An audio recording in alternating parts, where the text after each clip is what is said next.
I'm always very adamant that the foundation of how we think and behave when we are adults are heavily constructed when we are in adolescent years. How we are raised by our parents and the environment that we are raised in will always play an important role in the way we perceive and react to the circumstances around us. Because we look up to our parents and obey our parents' authority as the status and quality of our livelihood depended heavily on them. So how we think and behave towards pretty much everything heavily depends on the specifics of our parents' verbal or non-verbal instructions and implications of how to think and behave towards them. Even as we grow up to develop our own critical thinking ability, we still subconsciously rely on that foundational conditioning taught by our parents for so many years, as an involuntary safety net or instinctual response of how to perceive and react towards certain circumstances.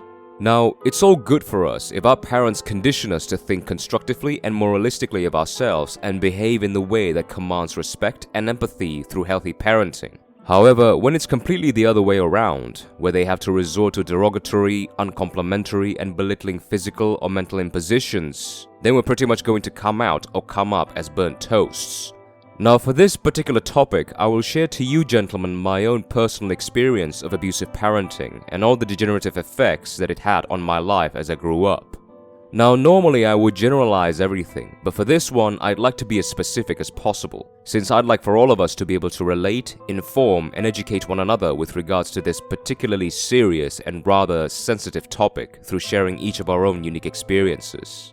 Anyways, I grew up in a lower middle class family. My father was a typical 9-to-5 office worker and my mother was a typical stay-at-home wife. We're a family of 4, with me being the youngest of 2 children. From a very early age, I was academically pressured. By the time I went to first grade, I was hired various tutors to help me on pretty much all subjects from mathematics all the way to history.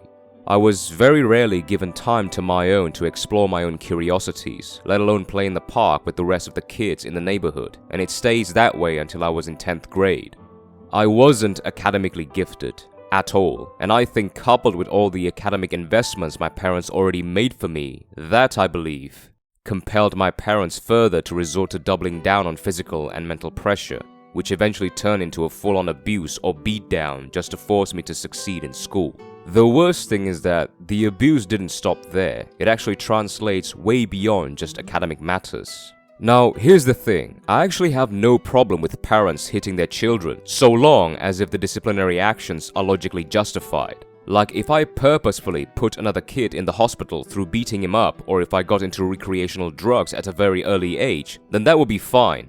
In fact, it will help me realize what's good and what's not a lot sooner in life. However, when they hit my head with a wooden stick just for spilling water on the dinner table, or when they abandoned me and left me crying on the street alone for 2 hours when I got a C in my maths test, or when they smacked me in the head with the back of their hands and locked me up in the janitor's closet until way past dinner time just for sneaking and playing my Game Boy Color, well, it's just too much in my opinion.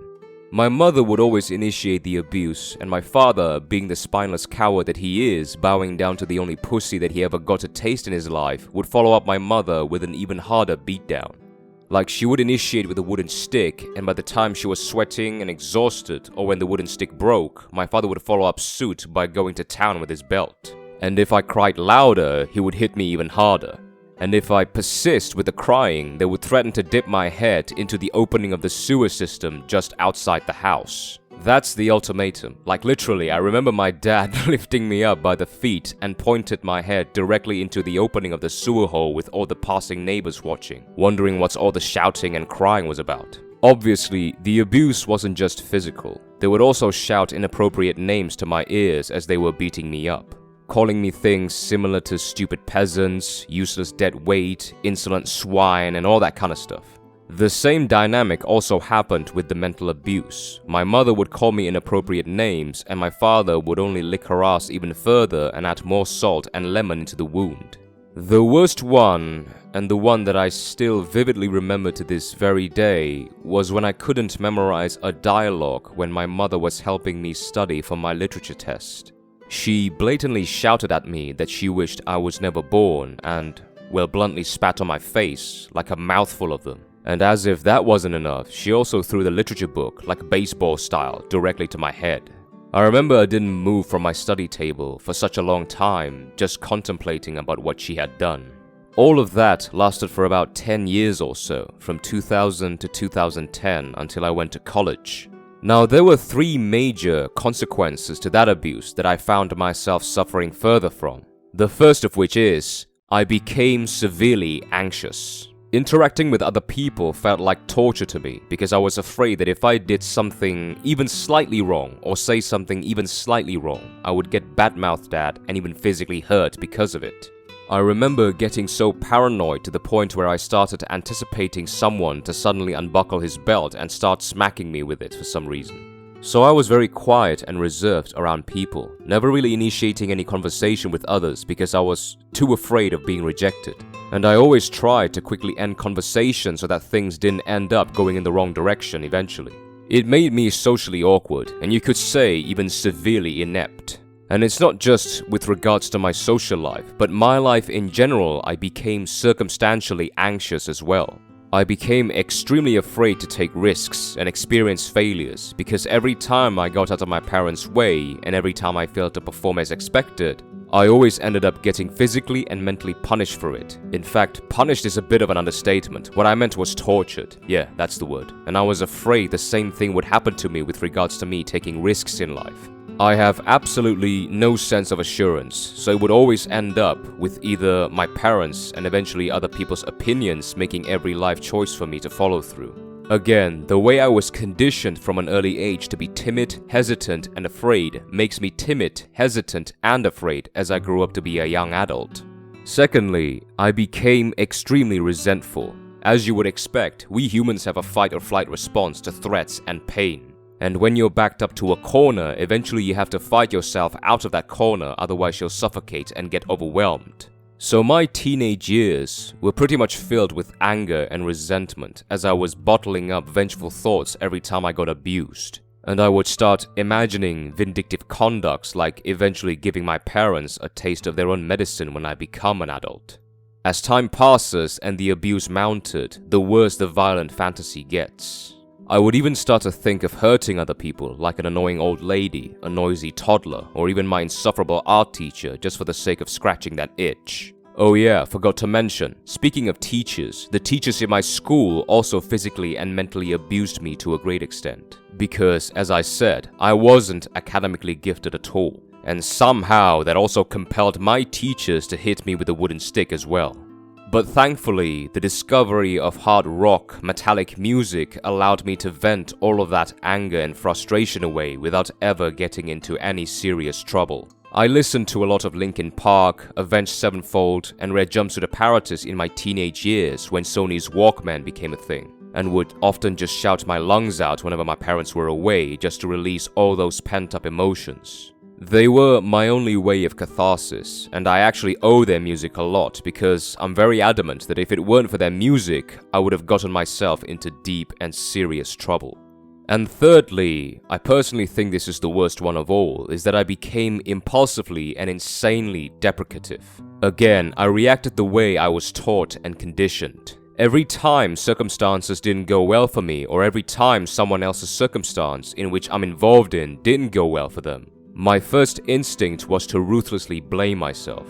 I would isolate myself and just endlessly bombard my mind with all the disapproving, shameful, and derogatory narrative imaginable, calling myself stupid, useless, worthless, cowardly, witless, idiot, weakling, all of those things. I mean, that's the way my parents taught me every time I failed at something or things turned out bad for me. Instead of reassuring me that things would be alright, or that I should learn from my mistakes and try harder next time. Or at the very most, they would not materialistically reward me until I succeed. They would instead call me names and identified me as this sort of criminal culprit in every misfortune through those deprecatory terms. Basically, it made myself the torturer to my own identity. So I virtually and literally have zero confidence or any sense of self-worth in myself all the way up to me entering my 20s. Because I was taught to mindlessly insult and slander myself for every failure and misfortune through all the terms my parents had identified me as in all those years of abuse. Even when I did somewhat well, I couldn't feel worthy. Instead, I constantly and extensively questioned myself if I did do enough. As if that wasn't horrible enough, very rarely do I ever get any compliment or affection when I did do well. We all know the cruciality of a parent's affection, approval, and compliments to their children. They work like an internal charm of hope that not only enhance their children's self-esteem, but more importantly, gives them that foundational sense of identity onto which they can lean on at times of distress. Without those affection and approval, it's like trying to lay bricks with chewing gum. The most I ever got was a simple "good job," and never a "I'm proud of you, son," or "I knew you could do it," even when I finally managed to get straight A's on my O-level. My insecurity was at an all-time high at the time that I wouldn't even participate in any events that I was invited to, and it played a huge factor in my eventual contemplation to take my own life several years down the road. Eventually though, the abuse ceased as my family's financial situation got better, which eventually got me to seek knowledge and information of why my parents became abusive in the first place. It turned out that they were also physically abused when they were children by my grandparents, and simply continued the cycle through doing such things to me. Also, they got married when my father virtually had nothing to show for himself, so our financial situation was in tatters and it frustrates the hell out of them, and the only way they could vent that frustration was through spanking my ass. And I guess they were also mentally not ready to become parents, as they have very little knowledge of how to properly raise children to become fully functioning adults that can take on the real world. They were around, but not available, and when they were available, it is only to whip me and curse me. Plus, they also had their own personal issues unsolved. Like my father, for instance, had no idea how to make friends as a man. He doesn't know the foundation of male friendships and practically had zero social life and constructive hobbies, which led him to become dependent on my mother for companion and entertainment. And my mother had her own anxiety issues, as she would went into an uncontrollable outburst of emotions every time she had a bad day, and she didn't trust my father enough to ensure her long-term security. She would constantly question and test his competency, and from where I'm sitting, most of the time he either failed or come up short to live up to her expectations, and I wouldn't be surprised if she cheated on him within all those years. But thankfully, knowing all of these gave me the peace of mind that I needed, because as I've always said, we hate what we don't understand, and it is only through knowledge and information that we can obtain that sense of comprehension, as we can better recognize the patterns of the cause and effect we're trying to find the answers to. Do I still harbor that bitter taste in my mouth? A bit, but my life is way different now, and it's because of all those pain that I got to where I am. Although not desirable, appropriate, or optimal place to start my adult life due to the abuse, I'll take what I can get and I'll build myself from there, because I can't change the past and those are the cards that were drawn for me, and I'll happily live with that and continue to grow to be a better person along the way, which I personally think so should you, gentlemen. Thank you for watching.